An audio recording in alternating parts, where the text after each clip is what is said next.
Putri Chandrawati dituntut 8 tahun penjara. Barada Eliezer dituntut 12 tahun penjara. Ridwan Kamil gabung Partai Golkar. Heboh temuan bebatuan emas di Gunung Naga.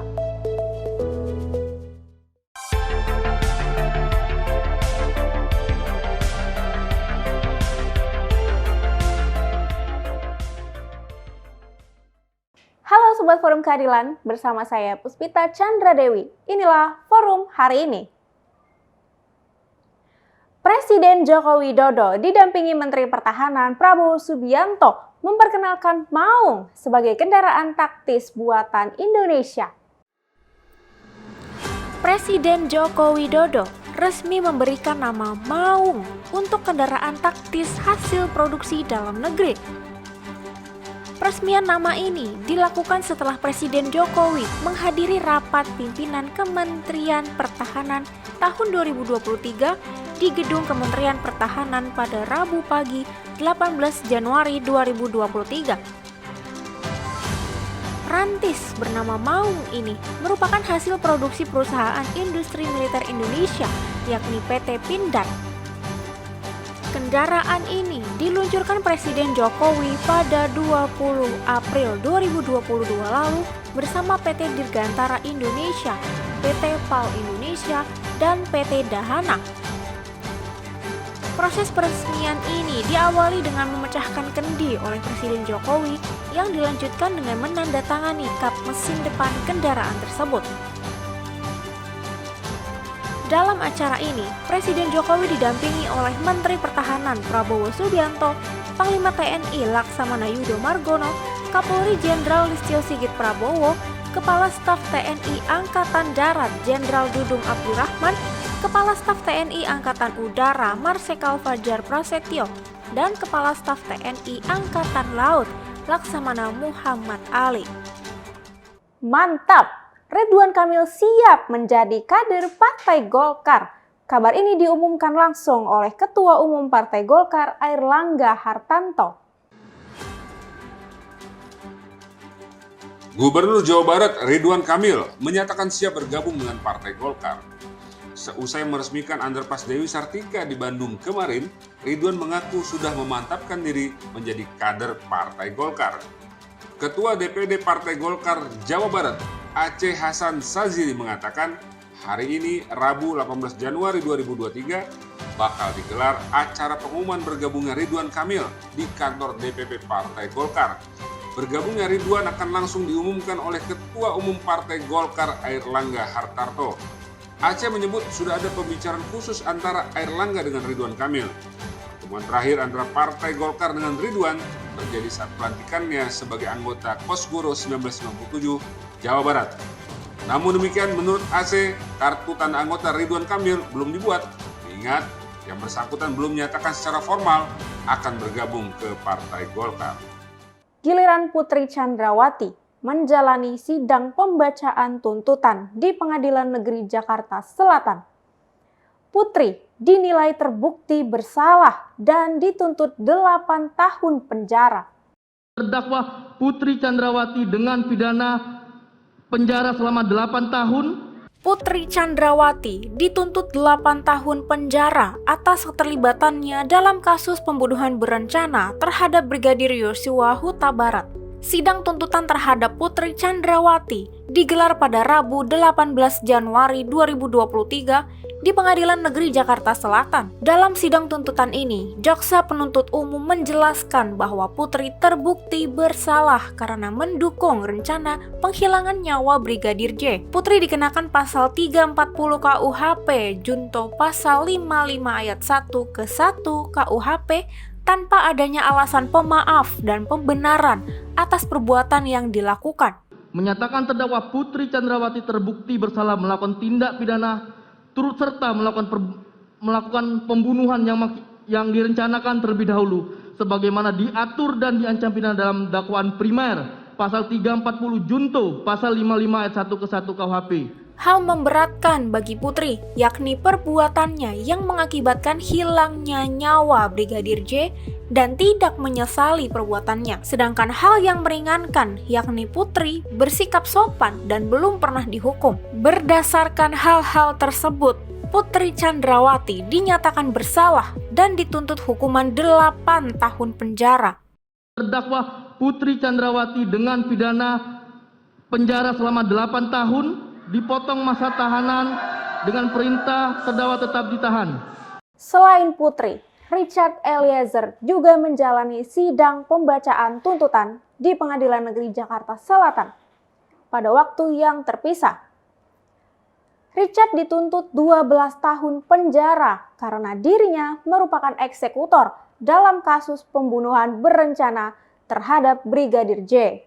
Richard Eliezer Budihang Lumiu atau Baradae dituntut 12 tahun penjara atas pembunuhan berencana terhadap Brigadir Yosua Huta Barat. Jaksa penuntut umum mengatakan bahwa Baradae terbukti bersalah karena secara sadar dan tanpa ragu turut serta melakukan pembunuhan yang direncanakan tersebut. Tuntutan ini dibacakan oleh jaksa penuntut umum dalam sidang yang digelar di Pengadilan Negeri Jakarta Selatan pada Rabu 18 Januari 2023. Hal yang memberatkan untuk Baradae yakni dirinya yang bertindak sebagai eksekutor yang menghilangkan nyawa Brigadir J serta memberi duka mendalam bagi keluarga. Sedangkan hal yang meringankan, Baradae adalah saksi pelaku yang bekerja sama membongkar kasus ini, belum pernah dihukum, sopan dalam persidangan, kooperatif, menyesali perbuatannya dan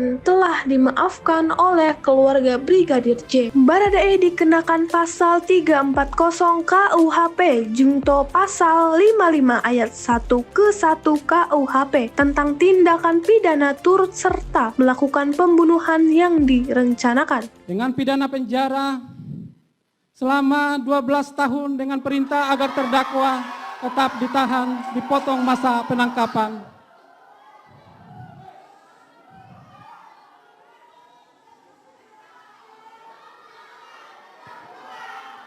Mohon kepada para pengunjung untuk tetap tenang. Mohon kepada pengunjung untuk tetap tenang. Tolong hargai persidangan ini. Silakan lanjutkan. Menyatakan barang bukti berupa berdasarkan surat penetapan Pengadilan Negeri Jambi nomor 3636 tanggal 26 Juli 2002 dikembalikan kepada yang berhak, yaitu saksi Pera Mareta Simajuntak. Berdasarkan surat penetapan Pengadilan Jakarta Selatan dari nomor 1 sampai nomor 3 dikembalikan kepada JPU yang dipergunakan dalam perkara atas nama terdakwa Arif Rahmat Arifin. Sidang pembacaan tuntutan Richard Eliezer akhirnya digelar.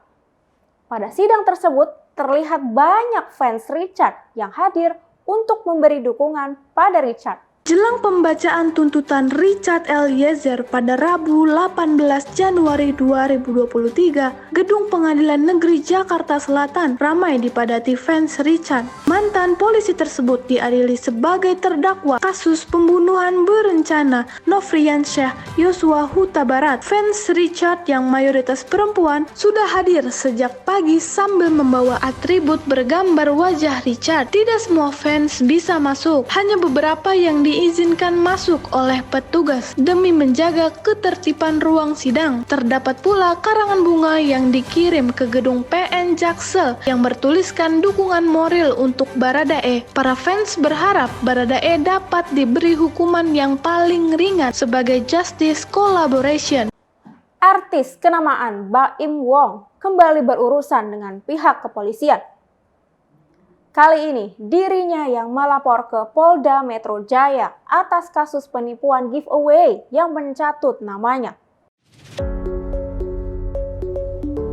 Baim Wong melaporkan kasus penipuan giveaway yang mencatut namanya ke Polda Metro Jaya pada Selasa 17 Januari 2023. Baim mendatangi Polda Metro Jaya bersama pengacaranya Erik Failmon dan sejumlah korban penipuan giveaway tersebut. Kabid Humas Polda Metro Jaya, Kombes Pol Truno Yudo mengatakan pihaknya telah menerima dan akan menindaklanjuti laporan tersebut. Baim Wong melaporkan pelaku atas pencemaran nama baik lewat media elektronik yang diatur dalam pasal 27 ayat 3 Junto, pasal 45 ayat 3 dan atau pasal 35 Junto pasal 51 ayat 1 Undang-Undang Nomor 19 Tahun 2016 tentang ITE. Penipuan mengatasnamakan dirinya beredar melalui WhatsApp, Facebook, TikTok, dan SMS. Pelaku meminta korban melakukan transfer ke nomor rekening tertentu. Setelah itu, pelaku menjanjikan nominal yang lebih besar akan dikirimkan kepada korban. Penipuan ini telah memakan korban, salah satunya seorang warga asing tertipu hingga 140 juta rupiah. Vena Melinda curhat dirinya trauma setelah KDRT yang dilakukan suaminya. Vena merasa sangat kecewa dengan sikap Ferry tersebut.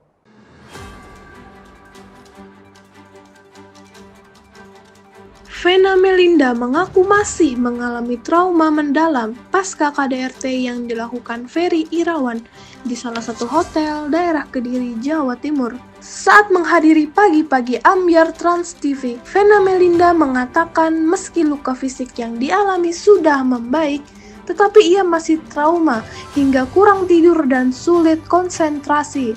Vena sungguh tidak menyangka suami yang begitu dia cintai menjadi seperti monster. Ferry dianggap bukan sosok yang selama ini ia cari setelah 8 tahun bercerai dari Ivan Fadila. Vena kecewa dengan sikap Ferry yang tidak jujur dan bersikap manipulatif saat ditanya oleh petugas mengenai hal yang terjadi. Saat ini, proses penyelidikan masih berlangsung. Ferry Irawan sudah resmi ditetapkan sebagai tersangka dan digugat cerai oleh Vena Melinda. Kabar mengejutkan datang dari Kalimantan Tengah. Warga dibuat heboh setelah adanya temuan batu emas di daerah Bukit Naga, Kalimantan Tengah. Warga Kabupaten Gunung Mas, Kalimantan Tengah dihebohkan dengan penemuan batu mengandung emas di daerah Bukit Naga, Desa Sumur Mas, Kecamatan Tewah. Hingga kini masyarakat sekitar, bahkan ada yang datang dari kota Palangkaraya, berbondong-bondong mendulang emas di lokasi itu. Informasi yang beredar di warga, di tempat tersebut terdapat serat emas yang lengket di bebatuan dalam tanah mineral berwarna kuning. Kabar bermula dari informasi seorang warga yang tak sengaja menemukan urat emas di bebatuan dan ia mendapatkan emas seberat 70 gram. Sontak kabar itu membuat masyarakat tergiur. Menanggapi hal itu, Kapolres Gunung Emas AKBP Asep Bambang Saputra mengimbau masyarakat untuk mencari informasi yang benar dari berita yang telah beredar terkait batu emas di sekitar Bukit Naga tersebut. Sebelumnya, Presiden Joko Widodo pernah berkunjung ke Kabupaten Gunung Mas menggunakan helikopter dalam rangka meninjau lokasi calon ibu kota negara di Kalteng, tepatnya di Kabupaten Gunung Mas. Meskipun akhirnya lebih memilih Kabupaten Penajam Pasir Utara dan Kutai Kartanegara di Kalimantan Timur sebagai IKN Nusantara. Demikian forum hari ini. Saya Puspita Chandra Dewi. Sampai jumpa.